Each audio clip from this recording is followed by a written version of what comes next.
આજે અમરેલીમાં આમ આદમી પાર્ટીની સભા યોજાઈ, જ્યાં આપના પ્રદેશ અધ્યક્ષ ઈસુદાન ગઢવીએ ભાજપ પર પ્રહાર કર્યા.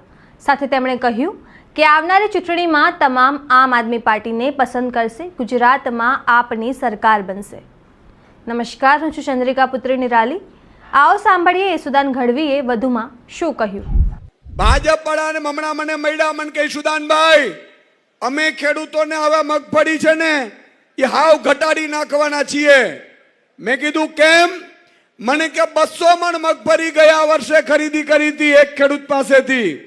પછી 2024 ની ચૂંટણી આવી, ભરીને ખેડૂતો, માતા બેન દીકરીઓ, ખેડૂતની દીકરીઓ, ખેડૂતની પત્નીઓ, ખેડૂતની પુત્રવધુઓ બધાએ આપણે જોરથી મત આપ્યા. એટલે આ વખતે અમે 125 મણ કરી નાખ્યું. સમજણ પડે છે કે નથી પડતી ભાઈ? પડે છે કે નથી પડતી?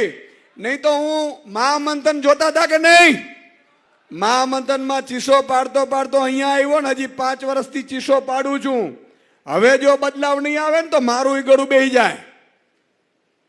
તો મિત્રો, કહેવા એ માંગતો હતો કે ખેડૂતોને આ લોકો એવું માને છે કે આગામી જો તાલુકા જિલ્લાની ચૂંટણી આવે છે એમાં જો ખેડૂતનો દીકરો, ખેડૂતની દીકરી, ખેડૂતની માતા બેન જો ભાજપનો બટન દબાવ્યું તો આ લોકો આગામી જે ચોમાસામાં મગફળી આવવાની છે એ માત્ર 40 મણ ખરીદી કરશે. કેટલી? હવે આ થવા દેવું છે? મને હાથ ઊંચો કરો એટલે મને ખબર પડે આ થવા દેવું છે.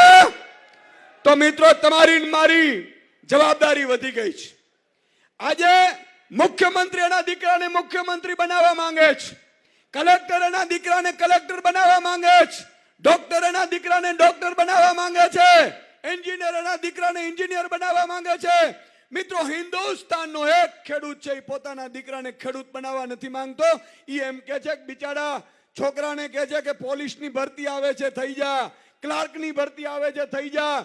મિત્રો, 50 વીઘાના માલિક આજે હાવ આપણે જિંદગીમાં કઠિન પરિસ્થિતિમાં જીવી રહ્યા છીએ. ત્યારે આ બદલાવ એટલા માટે લાવવાનું થાય છે કે આપણે આપણા અસ્તિત્વની લડાઈ છે. કેમ એક ખેડૂત એના દીકરાને ખેડૂત બનાવવા નથી માંગતો? શું કામ? મિત્રો, આની પાછળ મેં અભ્યાસ કરેલો છે. આજે અમેરિકાનો એક ખેડૂત છે, બરોબર સાંભળજો એટલે તમે કહી શકો બધાને.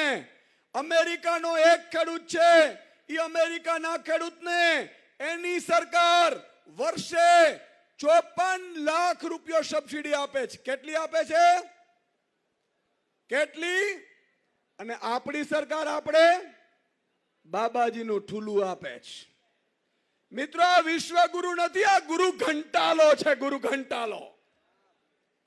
આજે તમે વિચાર કરો, આપણી નીતિ એટલી ખરાબ છે કે મારો અમરેલીનો ખેડૂત, મારો ભાવનગરનો ખેડૂત બરોબર ડુંગળીના 200 રૂપિયા મણ ભાવ હાલતું હોય, 300 રૂપિયા મણ ભાવ હાલતું હોય, એમના પરિવાર આખી ડુંગળી ઉત્પાદન કરીને ઘરમાં લાવે એટલે મોદી સરકાર છે નિકાસ બંધ કરી દે, એટલે 5 રૂપિયામાં ડુંગળી જાય મણ. જાય કે ન જાય?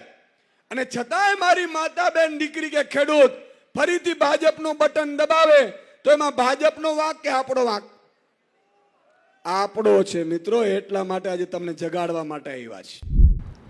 તમે આ વિશે શું વિચારો છો? કમેન્ટ કરીને જણાવો. અત્યાર માટે બસ આટલું જ. સમાચારને લગતી વધુ અપડેટ્સ માટે અમારી વેબસાઇટ www.gujaratplus.in પર પણ માહિતી મેળવી શકો છો. ધન્યવાદ.